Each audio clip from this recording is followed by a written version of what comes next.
여러분 안녕하십니까, 진성호입니다. 총선을 앞두고 지금 정부 여당에 비상이 걸렸습니다. 전남 지역, 제주 지역, 그리고 농민들의 반발이 지금 심상치 않습니다. 자, 정부가 사실상 세계무역기구 WTO의 개발도상국 지위를 포기한다고 어제 밝혔습니다. 그러자 지금 민주당의 전남 지역 의원들, 제주 지역 의원들, 그리고 농민단체들이 지금 격렬하게 반발하고 있습니다. 총선을 앞두고 민주당에는 이제 악재만이 등장하는 것 같습니다. 진성호의 융단 폭격 시작합니다. 문재인 정부를 융단 폭격합니다. 방송에 앞서 진성호 방송의 구독자가 아니신 분들은 붉은색 구독 버튼 눌러주시기 바랍니다. 지금 심상치 않습니다. 홍남기 경제부총리가 어제 정부 서울청사에서 제208차 대외경제장관 회의를 열고 WTO 개도국 논의 대응 방향을 의결한다고 밝혔습니다.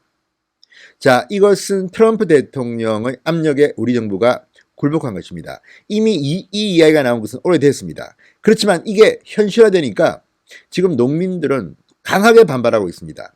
무엇보다도 문재인 정부의 능력 문제입니다.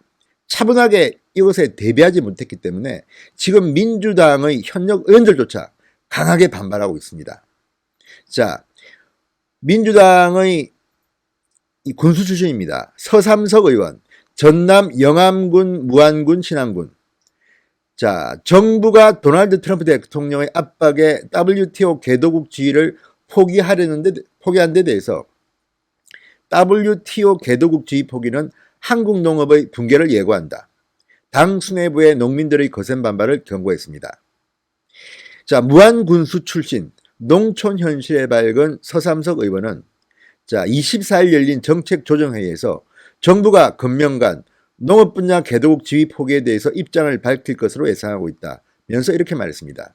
자, 서삼석 의원의 말처럼 서삼석 의원이 민주당 이 정책조정회의에서 이 말을 한 바로 다음 날 우리 정부는 WTO 개도국 지위를 포기한다고 밝혔습니다.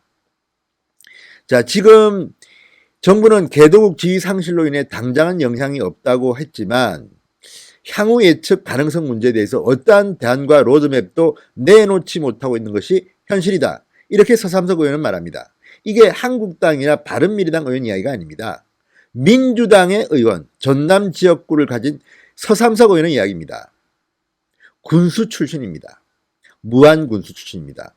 자, 농업 현실에 정통한 서 의원이 이렇게 말하는 겁니다. 지금 실질적으로 이 정부의 고충을 저는 이해는 할 것 같습니다. 어차피 우리나라는 무역으로 먹고 사는 나라이고 그렇지만 농업에 종사하는 사람들의 이해관계 또는 이분들의 미래에 대한 어떤 대비책 없이 너무 빠르게 개방한 게 아닌가 이런 비판이 지금 바로 전남 지역과 민주당 내부에서 나오고 있는 겁니다. 서 의원은 정작 피할 수 없는 길이라면 정부는 솔직히 고백하고 그에 대한 대책을 소상히 밝혀야 한다. 농민과 국민들의 이해를 구하는 최소한의 자세를 견제해야 한다. 현장의 농민들과의 소통은 물론이고 가능한 한 모든 수단을 강구해서 우려를 불식시키고 한국 농업의 지속 가능성에 대한 안전과 희망의 메시지를 줄 것을 강력히 촉구한다. 이렇게 말했습니다. 자, 전남 지역에서 이제 제주 서귀포를 지역구로 갖고 있는 위성곤 민주당 의원도 25일 정부가 WTO 개발도상국 지위 포기에 대해서 강력하게 반발했습니다. 한 발 물러서면 그 뒤는 벼랑 끝인 상황에 농업과 농촌은 처해 있다. 당 전국농어민위원회 위원장입니다. 위성곤 의원입니다. 자, 어제 국회에서 열린 확대안보회의에서 개도국 지위 포기가 당장 피해가 없다는 정부의 주장에 동의하기 어렵다. 이렇게 말했습니다. 자, 지금 분위기가 심상치 않습니다. 이 개도국 지위를 포기한다고 말한 이 정부의 방침이 알려지자 지금 농민단체, 전남 지역 농민단체는 공동 기자회견을 갖고 강력하게 지금 항의하고 있습니다. 집권 여당인 더불어민주당의 전남도당도 즉각 성명을 내고 대책 마련을 주장했습니다. 자, 지금 총선을 앞두고 어쩌면 민주당은 같은 경쟁 상대인 민주평화당이나 대한정치 세력에 총선에서 지역구를 내줄 수도 있다. 또는 이미 그쪽은 이쪽 의원들이 많습니다. 민주당 의원이 당선되기 어렵다는 말들이 지금 나오고 있다고 합니다. 그만큼 전남 지역과 농민들의 반발은 큽니다. 상당히 지금 격앙된 분위기입니다. 왜 이렇게 이 문재인 정부는 세심하게 농민들의 마음, 소통을 못할까요?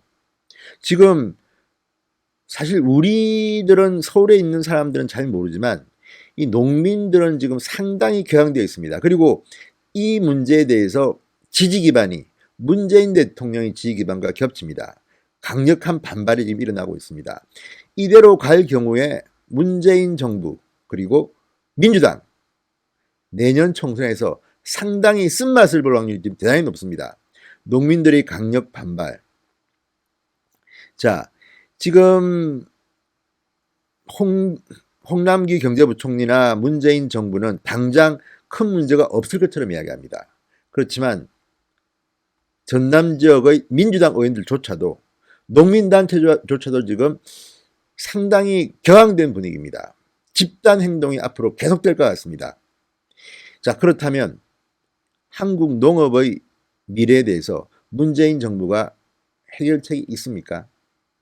자, 우리가 개도국주의를 포기하면 일단 쌀을 비롯해서 고추, 마늘, 양파, 감귤, 인삼, 감자, 일부 민감 유제품까지 16개 핵심 농산물을 더 이상 고율 관세로 부과할 수 없게 됩니다. 당장 불똥이 튀고 있습니다. 그런데도 정부는 지금 당장 큰 문제가 없을 거라고 지금 말하고 있습니다. 후폭풍이 간단치 않을 것 같습니다. 전남 지역과 농민단체까지 이렇게 문재인 정부에 등을 돌린다면 지금 민노총 정교조도 등을 돌리기 시작했습니다. 콘크리트 지지층이라는 문재인 정권 앞으로 상당히 힘들 것으로 보입니다. 그에 앞서서 대한민국에서 농민들의 앞으로의 미래에 대해서 어떤 대책을 세워야 될지 이건 한국당이나 바른미래당이나 야당들도 고민할 필요가 있습니다. 그냥 문재인 정권을 비판만 한다고 될 일은 아닙니다. 그만큼 어제 홍남기 부총리의 발표는 충격적이었습니다. 그만큼 준비도 안 하고 그동안 뭐 했는지 모르겠습니다. 진성호의 융단 폭격이었습니다. 여러분 감사합니다.